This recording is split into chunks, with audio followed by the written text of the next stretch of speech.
that was pretty random. Hello fellow customers of Better Music, my name is Tom and this is Dupes. Today we're having a look at 3 pedals from Universal Audio. They're covering modulation, reverb and delay. Now we've got the Astra, and that has flange, a chorus and a trem, which Tom was connected to with our little intro, and it sounds fantastic.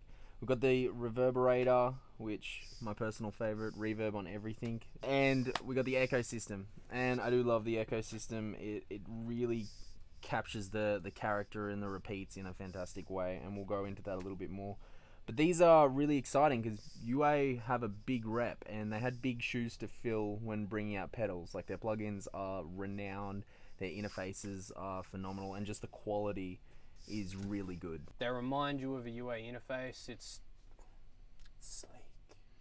Do you have a UA interface? No, I can't afford a UA interface. Me either, I haven't got there yet. Baby steps. Baby steps. Or if, we want to get, sponsored by UA, like they could see how the quality. Twin. I'd love an Apollo Twin. Feel free to sponsor me in that one. I'll shout you out on everything that I do. I've picked this one because it sounds like Kurt Cobain. I've got it in this nice little kind of... It's not about being good, it's about keeping it up, being persistent with it. And we were persistent with this pedal, and I've got a cool tone that I like. So Dupes, let us know about the pedal that you've picked, the Starlight just here, and the Golden. I love this pedal. What's your honest I want to take it to opinion dinner. I want to take it to dinner. I want to have some fine wine with it. Treat it to a nice night. Because honestly, I love reverb. Look, this is honestly one of the coolest reverbs that have come out in a long time. I am a huge fan, if anyone knows me, of the Strymon Flint. Yep. It's a fantastic pedal. It has great reverb. And I think this gives it a run for its money. It's the first pedal that I've kind of like, maybe I'll take it off my board. Maybe I won't. So what's the difference between this and the Flint? Well, I think this takes it one step further. The Flint has boundaries, and I feel like it definitely like has restrictions. It has, it kind of, and that's sometimes a good thing. Yep. But this can kind of take it that one step further. Like, you can get into ambient territory real hard with this.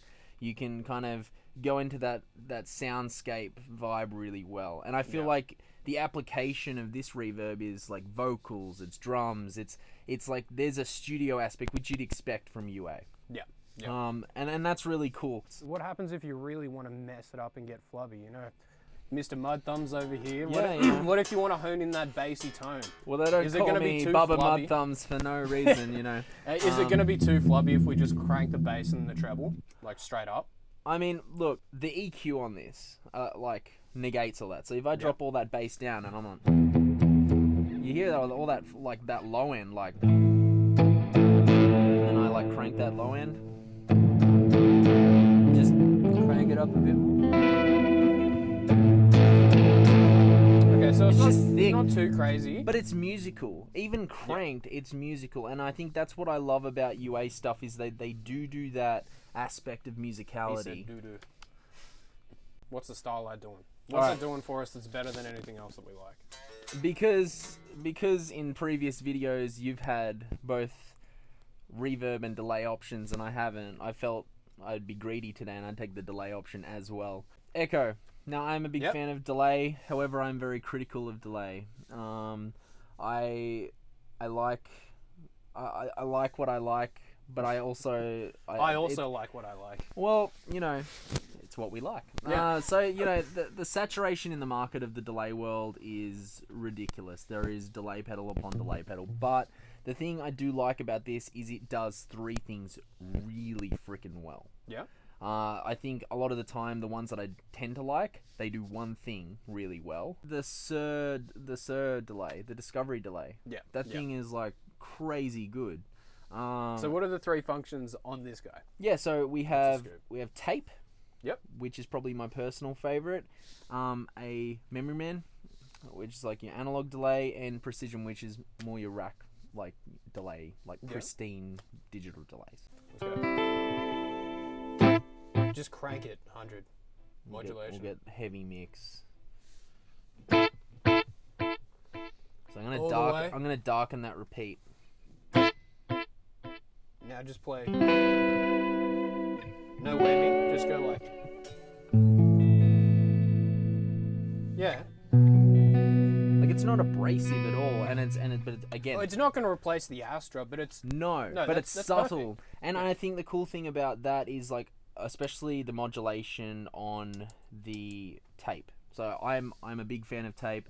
I have like a Space Echo. I use it a heap. Yeah. And it's awesome. And then the thing I love about it is the older the tape gets, that modulation, it's so different. Like from what I've recorded 6 months ago. Yeah, it degrades in a cool way. So that modulation, like we'll make the color go up a little bit.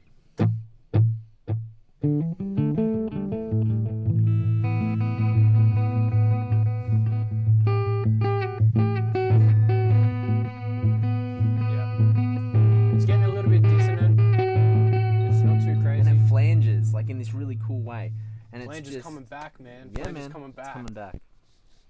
Coming back. All right, if you mess with my pedal, give us a quick rundown on it. I'm just going to give you a couple of licks. All right, and sounds good, man. Go. I think you've done a good like chorus. Let's switch to the flanger.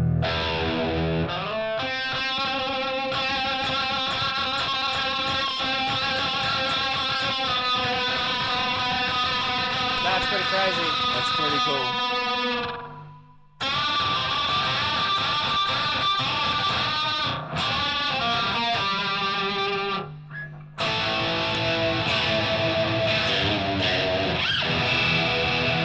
So we do have a little bit of echo on it at the moment, some reverb. However, in post, Callum's going to fix that, so you get the true effect of this.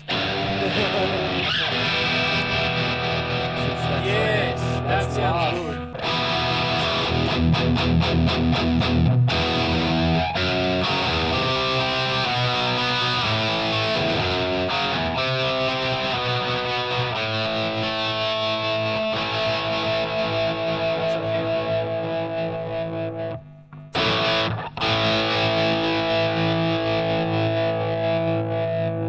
Change that shit there. Dude. Pretty choppy. That's great.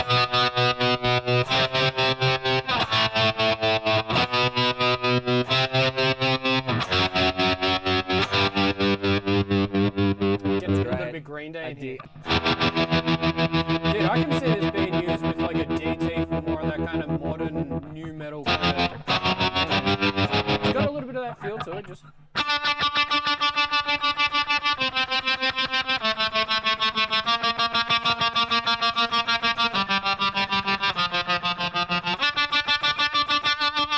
That sounds great. And I think that like puts that's a good situation to like kind of say that these pedals like just give sounds. Like there's songs in these pedals and they're just so musical that no matter what the setting you're kind of doing. All right, reverb, delay. All right, gives a crack.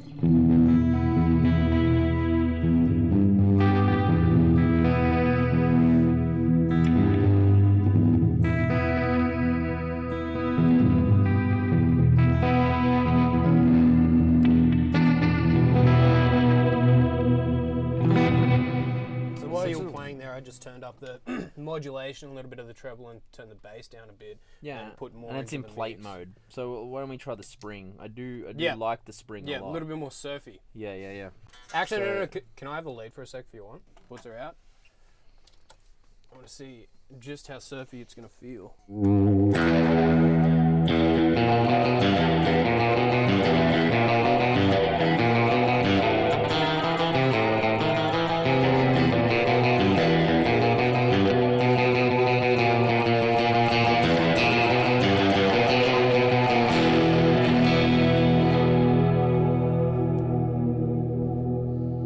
That sounds great. Yeah.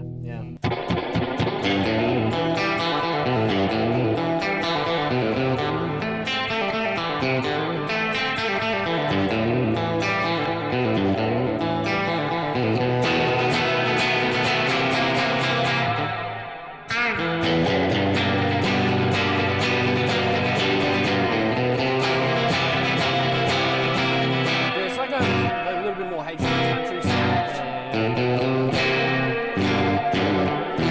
Well, that one was Simo special. All right, Mud Thumbs, show us who's boss.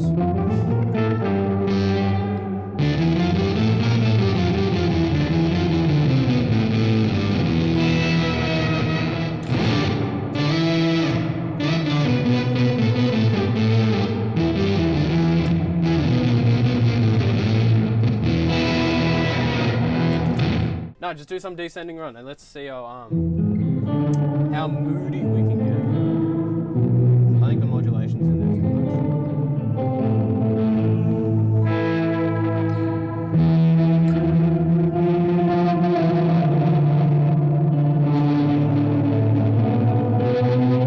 Get the fuzz out of here, boy. I don't have any fuzz on, buddy. There's no fuzz on. That's my thumbs, man. That's just my thumbs. I have built-in fuzz pedals in my hands. No.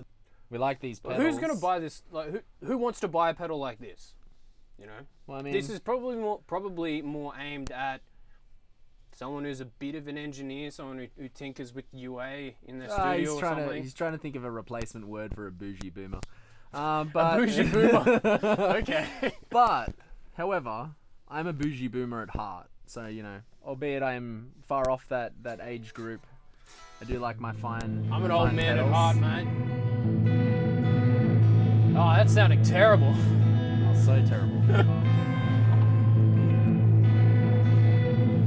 I mean, all we're going through is like, you know, $10,000 worth of gear. So, you know, if we don't sound good, That's $10,000 worth. that's like, think about how many Mingarang packets that is. Dude, you'd feed so many uni students. That's years of Mingarang. Like, I want to quantify that. I want it on the screen how many Mingarang packets $10,000 can afford. Maybe like ritzy bougie boomer with the Are you foam talking packet. Mingarang or just ramen in general? Nah, There's- Mingarang. You gotta get the good shit, man. Mingarang's like, Mingarang's alright, man. There's plenty of better ramen. Like, there's is it? plenty of better ramen. What's appealing about this pedal to me is that you can connect it to your computer. There's a possibility of future updates. However, the cost of the unit kind of outweighs it for me personally because it's not a primary factor in my tone. So if I'm using much more high gain amps and guitars with humbuckers, active pickups, I'm not as concerned too much with a reverb pedal or a delay pedal or modulation because that's such a small portion of what I'm doing. However, for someone like you, Who has taste? yeah, So, disregarding all that was just said, these pedals have detail, and it's justifiable. I mean, yes, they are expensive. Again, many Mingarang packets could be bought, but I think what you're getting is you're getting quality, you're getting versatility, and you're getting something that when you play a single note, it actually it has detail that you can you pick up on. I think if you're looking for multi-effect options, there's a ton of them out there. If you're looking for something to get you by, there's a ton of them out there. But there isn't too many that stand out the way that these do. I think it's a brand thing too. This is like the Apple of like the pedal brand community at the moment. They really it's like you've got UA stuff. It makes sense that I buy the UA pedals because I like UA interfaces. I reckon it's probably not for me. You reckon it's more up your alley, but we're two different dudes. I have really good taste. You have really bad taste. We've established that. I think like overall, this is a cool line that they brought out. 3 pedals that cover all the wet effects that you can probably want, and they fit like most people's needs on the board, both classic and new. In summary, these pedals are very good. 1, 2, 3.